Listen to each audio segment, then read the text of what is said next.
And everybody, welcome into the Pigskin Picks, and we got a quickie for you today. I know you all love those. So, we're gonna jump right in, and I want to start. You know who we are at this point.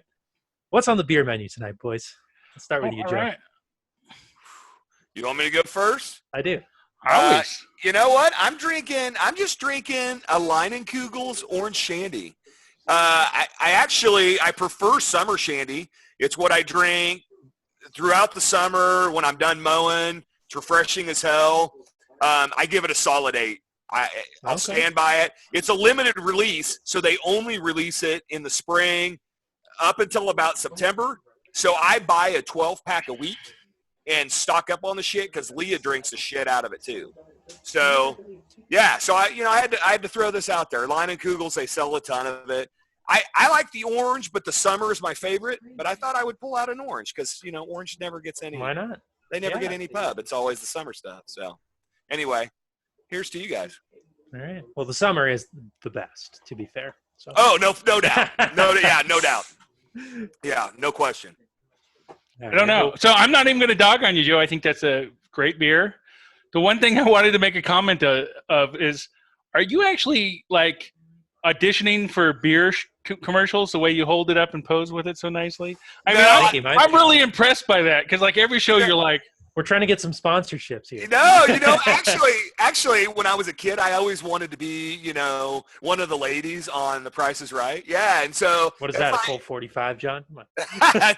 Nice. Yeah. It's where's your brown paper bag, dude? Oh no! So I got a special beer tonight, and that's why you saw what you saw. So this is the one I'm drinking, but see, it's half gone because it's in a bottle.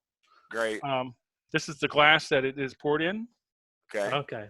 Good color. Here's my advertisement. So I'm drinking something I brewed myself with a little cheating help. So it's a Mr. Beer, Northwest Pale Ale. Oh, fantastic! And I did this so I'd know because I made 2 different kinds. I made a nut brown as well, so that I would know which ones were which in the bottles. And I know you could stick a label, and they have labels on them too, but not like this. So I know what beer. So I pulled one out so I could show you what beer it is, without drinking and peeling that off there, so I can stick it back. Oh, fantastic! Okay. Well, now this is going to be biased because it's your own beer. So when you rate this, but it's not my own recipe. And I can give. So the interesting part is, it finished sitting out. So you brew it. It sits in a keg. You bottle it. It sits for. And Joe's done some himself. Sits for a couple more weeks. You stick it in the fridge and then you let it sit. Yes. And the longer it sits, the better it kind of gets. The alcohol sweetness goes away and you get more. So this has only been in the fridge for. Not even a week. So I was taking a risk, but I thought, just in case we do the beer show, I'm going to whip one out, and it'll be a quickie, and then I'll move on. my first batch that I ever made, I still have 4 bottles, and that was 4 years ago. They've sat in there for 4 years. No, I tell you what, they get better with time. Let me tell you. Eventually, there's no doubt. There is that born on date thing. Eventually, they can go bad, but they could. Depending on how you store it, it can take some time. So. This one's still a little sweet. There's still a little bit of the sweetness and not as much alcohol content. So it's not as good as it will be. It's a pale ale. It's pretty good. So I was thinking it's a 6 right now. I'll have to rate it again later.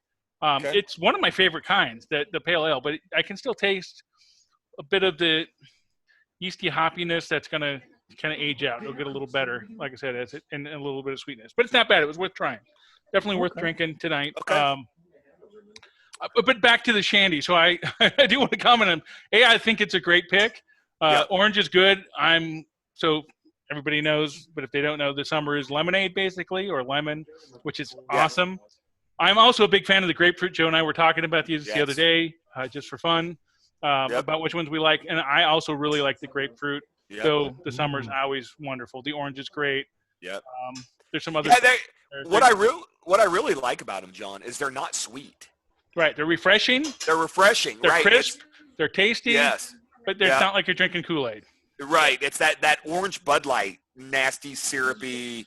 It is just nasty. I mean, it's really bad. And they've done these beers really well. And I agree with you. I think grapefruit is really good too. You never go wrong with a shanty. You really can't. I remember Las Vegas. We were pounding those. Oh yeah, we're hammering her out in the sun. The 16 too. That's the way to do it. That was fun. 110 degrees. It was. We're poolside. sitting by the pool. Yeah. Yeah, that was cool. Oh, man. Well, That was cool. let's get into football, boys. Let's do So it. we have a specific topic that we're bringing up today, and the NFL has decided to do away with pass interference challenges. Yes. Oh my goodness, who could have seen that one coming? Now, we all know that the success rate on these challenges was astronomically low, probably below what, 5%, maybe. Yeah. if The that. coaches stopped even trying by the end of the season to make it work. Yeah. So I want to start with you, Joe, since this was originally your idea to talk Sure. about this subject. Yeah. So I think you got some good insights into, the rule, the getting rid of this challenge. Well- So where do you want to start? Well, I hope so.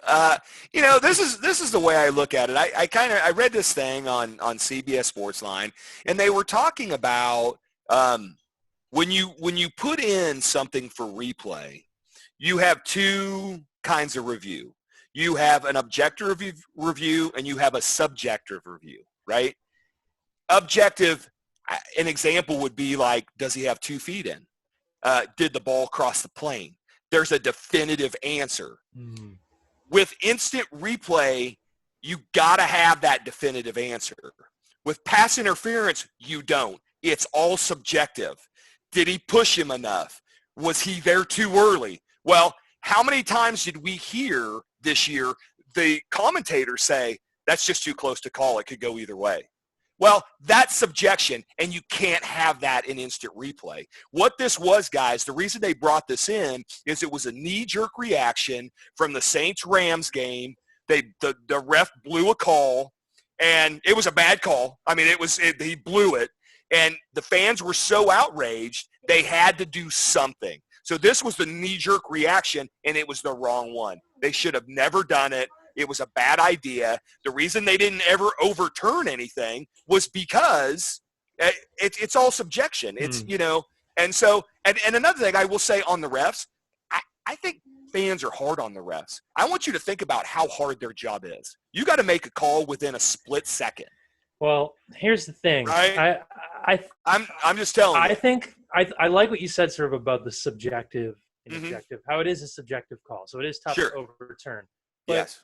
Let's take into account sort of, I think, what the XFL did this past year in terms of if you watched any games, their replay process was fantastic. And I think the NFL should really take a note from it, where they brought the fans into the reviews. They had somebody looking at all of the calls. They should, whoever it was in New York, wherever sort of they're located, and they went through it and, they took you step by step and showed you why or why not the call is going to be overturned or not. I think what the NFL's problem is they don't involve the fans in the process at all. We don't understand the decisions that they're making. And I think for a call like pass interference, maybe that can be reviewable by the booth or by New York, by NFL headquarters or something. But, I think that with something, I don't think the referees can be the one looking at this. Dude, here's the problem with your fan theory, is that if you're a fan of a certain team, you're going to say that you're going to see it in a certain way anyway. Absolutely. So then it's way subjective. You can't have the fans involved. Well, no, not in the actual decision making. Yeah, I mean that would explaining it better, laying it out more, and that's fine. But it's still subjective. It's still opinion. It's like, well, that's really close. It could go either way. For calls like the Saints and Rams game, where it cost the Saints a trip to the Super Bowl, that has to be reviewable, in some fashion. Okay. I mean, I'll say that, but then I'll also say with that game that it was a tie ball game, dude. After that, they went to overtime, so they still needed to. Right, but they still had a chance to win. So I get it. He screwed that call up. I get it. But, guys, we've been without this the whole time football's been going, and we've done just fine. I really think – I understand where you're coming from, Evan. I just think if it's something that subjective, you just can't do it. There's not a definitive answer. Now you're just guessing. It's like, well, it was pretty close. Yeah, let's throw the flag on that. It's close. Let's just wave it off. Okay. So – John, what do you got? You're sitting there going, he's nuts, giving me the finger. I mean, you got something going on over there. I got all kinds. I was just waiting for my opportunity to speak. Right. Eventually it will come around. That's right. I've learned a new mantra of just patience. Mantra? I've watched Did you watch some Ram Dass today? I've watched some podcasts by a guy named Evan. Evan. That's really look at got me mellowed out. I'm just That's chilling right. out, man. I'm good. That and some of the music I've been listening to. Goddamn. So All right. you almost got me off topic of what I was thinking about. The first thing I was going to say after you finished talking was, thank God that holding is not reviewable. Because, talk about subjective, like you said, well, was he holding or not? Yeah, they were holding every play. So what's the level of holding? And I'm going to take that one further now. I am really pissed off that they're removing the rule because I was really thrilled that they were implementing the rule to allow the challenge, especially because of the Saints game, but other plays as well. I am probably a fan that most people won't like in that I think humans make mistakes, and the more technology we can use to make the game truer to the ability and not to somebody doing something that shouldn't happen in the game based on rules to win the game makes me a happier fan, right? The better team should win, not the people who cheat better. So I was really disappointed last year in the way it went. As far as it almost never went. Well, they didn't even use it, John. That's the whole thing. Not really. Like they called the replay and they waved it off. So it's like, they're so close to call. You can't say, well, they cheated. They didn't make this call. You thought it was pass interference. Clearly they didn't, but it was obviously close enough where you both could have been right. Right. Well, let me rebuttal that real quick. Sure. And then I got a quote to read, so I'm going to ask you to let me read this, and then we can continue to discuss. So first off, my rebuttal to that is I didn't watch any XFL games, and I'm really disappointed because I really meant to. And every league other than the NFL, except for college football, that plays, I'm like, man, I really want to watch that because I really like football. And then I forget about it. I don't see. I'm like, oh, I need to watch that, and then the league dries up, and I never see it. So I'm really disappointed because I was like falling in love as Evan was describing this. What he was saying, right, is they're involving the fans or the spectators in the decision-making process to call or overturn a call based on some merit as far as what is to analyze. And what that's going to do, Joe, even though you might say, well, it could be different the next time, is if you're publicly showing what is a foul or a rule, and then a game later you don't follow the same guidelines you did publicly a game before, you're going to get called out pretty quickly. You're only going to make that better and more defined. And if it doesn't go the way that you, the fan, wants it to go, at least you're going to get an explanation why it didn't go the way you want. First, just an arbitrary, it's not overturned, and let me finish and let me read this quote, and then you can say. So, and then you are going, what the fuck? So I found this good article about this topic, and I want to read just a couple paragraphs because it's funny. So this is about the rule and some opinions. So this came from Bleacher Report, by the way. So, and the name of the article is set up for failure, pass interference, challenge rule, doing more harm than good. So it's somewhere in the article, it says the league's message on pass interference challenges appears to be that if the foul is not as blatant as when Nickel Robbie Coleman clobbered Tommy Lee Lewis in last year's NFC Championship game, don't bother.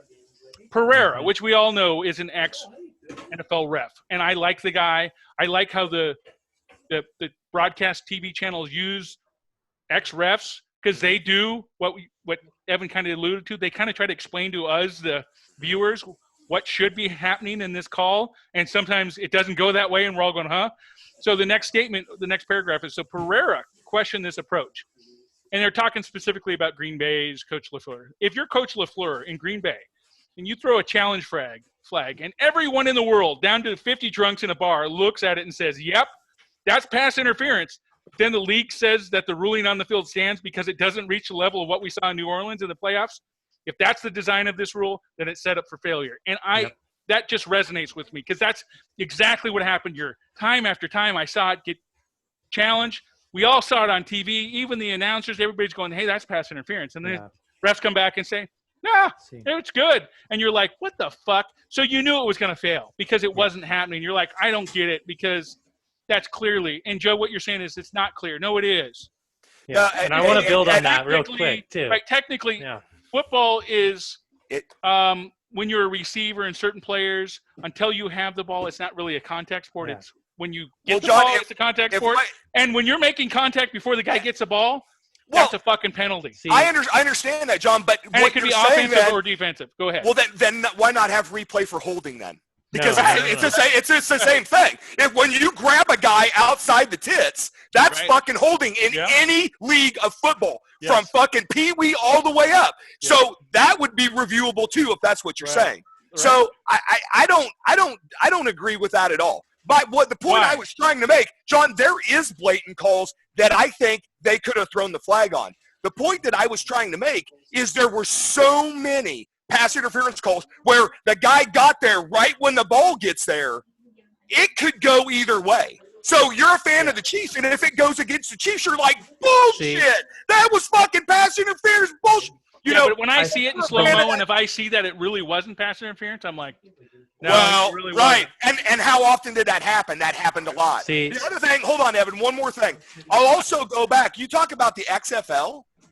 The guys in the NFL, like Pereira, they explain what's going on too. I can't help the fact that the fans don't listen. They explained as much as the XFL did. Pereira's not in the – they go to the actual guy who is making the decision. Right. Pereira, they don't have an analyst. Doesn't actually count. Pereira is just an analyst. That should be a foul, and then the actual ref says, no, it's not. And when Pereira's like everybody else going – I was a ref, and I thought it was a fucking foul, but I guess I'm wrong. To sort of refine the rule, I think what they should do is, because these are subjective calls, maybe you have 5 or 6 guys in a booth who we see this process happening. Or you define some criteria, not just an criteria. Yeah, you say these kind of things must happen, and then it's a fucking pass interference. And if there's not several things, have a majority.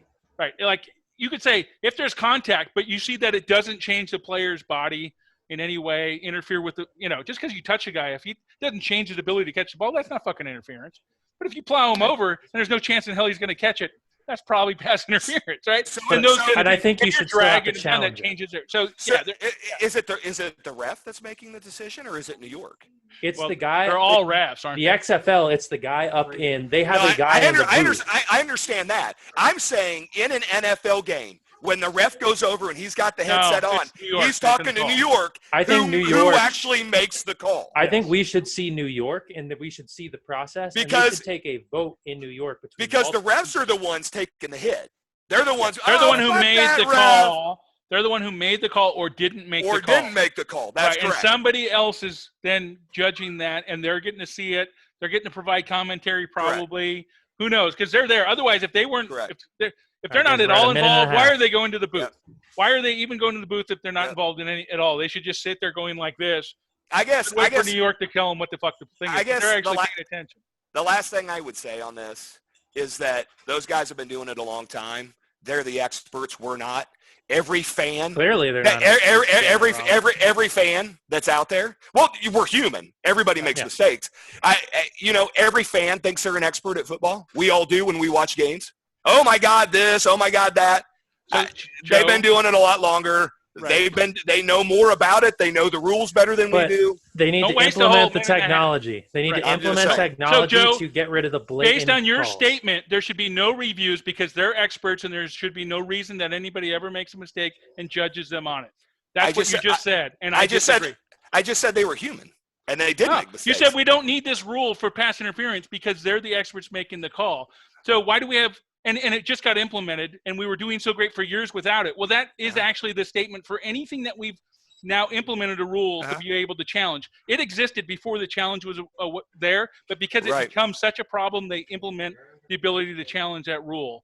And so, but your statement was, we don't need that. And if you're going to make that statement, you might as well say it about every overview or review. That's not true because I'm objective. You don't need to say that. Subjective, you do. I think you can say definitively there's 2 feet in, John. That's a great review. You can't say that about pass interference. I know you think you can. The grass looks like it moves, and you're not sure where the foot is. You know they're going. You still know. No, you don't. You still know. Some of those camera angles, you can't guarantee. You can say that, but you still know. Sometimes Well, you can't- boys, we're at 20 minutes, and what All I'm gonna leave us with is a subjective call calls for more than one person making Yeah. a decision. Fair So, enough. you know, and better defined Fair enough. criteria to help better it be defined less subjective. criteria. There's ways they can improve upon what the rule was. Again, So Well- not shocked it got removed because it didn't do any good. Until they figure it out, they need to keep it out of the league. fair 'Cause enough. all it does is hurt. the I don't league. disagree with that. Fair enough. I think So- we're all in agreement. Well, if anybody has any questions, comments, concerns, insults, beer suggestions, whatever you want to do, I'm sure there's Hey, someone out there. pigskinpricks@gmail.com. The My inbox mom is might wide call open. in. Yeah. Oh, that's Yeah. great. That's fantastic. We encourage this. I'll have her start spamming us just so we get some emails. Pigskinpricks@gmail.com. It's open. The line's open. Hit us up. We're ready for you. Any last words, gentlemen? Have a good night, everybody. That'll Thanks be for it, man. Not Peace out. all. Until next That's all time. she wrote.